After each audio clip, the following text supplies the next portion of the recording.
Yay! For the first time in a long time, I am able to lie down on my back, which is such a relief because for the last week and a half, I've had to just go from side to side, and every time I turn over, I end up touching the thing on my back, and it's been really it's been really painful and just inflated, almost like touching some sort of plum. It felt like touching some sort of plum, hard but also a bit soft. But yes, I'm happy that it's gone. The problem is it now looks like a bullet. So it looks like I thought it would be like a line, but they said it's basically like a cyst, and they've taken it out, and it's kind of like a cavity now. And they said that if you just let it heal by itself, it will heal in the shape of a sort of bullet wound, in the shape of a cavity. So they need to now do something called packaging. They didn't tell me this at the hospital. I went for my first redressing today, and I don't know what they did, but it felt like they pulled something out of the hole and then shoved something back in it, and it was a bit painful. But yes, they said that I need to do that. Well, definitely every day for the next 3 or 4 days, and then it might turn that to twice a week. But yeah, that's probably, he said it's likely that I'm going to need dressings for at least 3 weeks because it looks very deep. So, yes, I was saying how it felt like a pebble, and it reminded me of the guy there's a Britney fan who was like, rock, Sam Asghari's not a rock, he's a pebble. And that was the day that it sort of, I don't know, tripled in size. I always had a cyst there, but it was always small. And that day it just like tripled in size. I noticed on the Monday it was just, I couldn't like sit in the steam room because it was that awful. And yeah, now that it's been removed, the pebble has been removed, it's basically a scary, and it's going to be a scar probably for the next 3 or 4 years. I know I had a cyst taken out on the back of my neck, and that lasted that looked nasty for at least a year. And this one is bigger than that, so it's probably going to look pretty bad for the next 3 years. But anyway, luckily it's a line probably would have been worse because a line would have actually stuck up from above, like most strap tops that I wear, I think will cover it.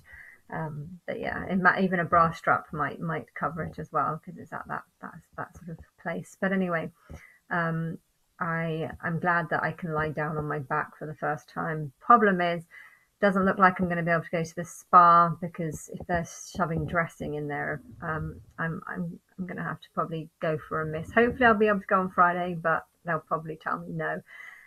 But yeah, they told me I shouldn't cycle home either, and then I was just like, oh, I'll do it on the curb. It'll be fine. But yeah, anyway, I what else was I going to say? I was thinking about an idea for the Big Brother show. Okay, it's going to be on 8th of October, according to reports, which is like a few days after the Feast of Tabernacles. But I don't know. I know that sometimes I've heard of them doing like test runs before the show starts. They they they want to see, how the candidates are, and they put them in some sort of test run. So they say we'll put you in a house full of potential candidates, and we'll see for a few days just to see how it goes. That if they're a new production or someone that's not been working on the Big Brother team before, I think they're taking mostly old people, but I don't know. Maybe the reason why it's done after the Feast of Tabernacles is because their plan is to get me on the Day of Atonement, and I don't know, do a couple of interviews, um, and then put me into, maybe that could be a possibility. Put me in a test run, with that doesn't go live or anything, but you have like a bunch of psychics and mediums, but who know nothing about me. But that would be quite an interesting one because, after I go on the show, after I reveal who I am, you won't be able to do that again. But if you did do a test run, that would be quite an interesting thing. Get people who aren't actually going to be in the show, but rather just say that this is just a test run, and you can get like lots of mediums, and maybe even you can try, if it's not going to go public, you might even be able to get like Muslim people in there to just see how, um if they sense anything about me, or if they, I don't know. I have no idea. This is just me fantasizing. Although I've had an idea for Big Brother next year when you have different candidates. Um, you could go for, instead of like the producers choosing the candidates, or maybe the producers will choose some, but you could have like, say, like Amazon or McDonald's. You can choose like all these really big brands or NHS and stuff, and you can tell these big brands that we're going to give you like a golden ticket. So you give, you know how in the Epic movie they have like a Charlie the Chocolate Factory kind of deal where the four people that won golden tickets to get into the chocolate factory, they all won it in different ways. And well, if I was to do a Big Brother, I think that this is not something that they've ever done before, where they, go to Amazon. Okay, Amazon probably might not want to choose one of their staff members, because if they go into the house and make a fool of themselves, it might make Amazon look bad. But say if Amazon does their own little competition and chooses one of their own, that's just maybe just a user or someone who just loves, a fan of it, or McDonald's, they could choose someone who eats in McDonald's all the time. They're going to give away a Big Brother entry ticket to someone who just randomly uses McDonald's. Or that way you can guarantee that you'll get a very big mixture of people. For the NHS one, they might not necessarily go for a doctor or a staff member, but rather a patient who maybe has some sort of illness and is trying to make awareness. They can do whatever they want. So you just go find all the biggest sort of brands and companies and say you can choose someone to enter into the Big Brother house. They don't have to necessarily represent NHS, but they have to be selected by you for whatever reason, and you can say the reasons why you've chosen this candidate. I think that would be quite cool, because that way you get like a whole large amount of people. Because I was thinking about, it would be cool to go on to this film awards, National Film Awards. Although I have to admit, I think the National Film Awards are doing things wrong when it comes to voting, because I don't know. I got a link saying that Rylan was one of the presenters, and I kind of went on to vote because I wanted to vote for him, but he wasn't actually one of the ones in the top 4 or 5 candidates, and I found myself having to vote for lots of other things. A lot of them I did skip. A couple of them I skipped. But yeah, when it comes to them, I hadn't watched any of them. Like there will be 4 options. Which one do you think is the best this? Which one do you think is the best this? And I hadn't actually seen any of them. And I just kind of voted for whatever name I preferred or whatever picture I preferred. And I was kind of thinking that this is kind of stupid. I mean, if this is how you're voting for things, it's like, you're not voting for the best film or the best act or the best production. It felt like I was just voting for whichever name I liked the sound of the most.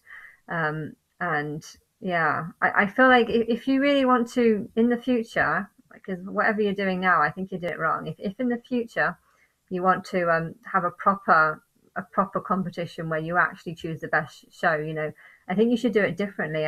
You should show the categories, and then say, if you want to vote for this category, you have to sign an agreement saying that you have actually done a bit of research into the 4 categories, or whatever makes it to the top. The people have to actually see a trailer. There needs to be some sort of trailer where it says this is this, this is this, this is this, and then you choose from the trailer.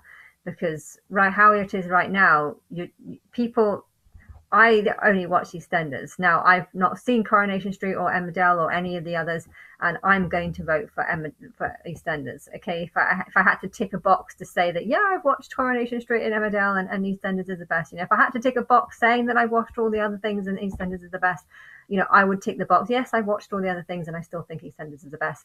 But that's only because I really like EastEnders, and none of the other ones have captivated me enough to want to watch it. So I feel more drawn to EastEnders.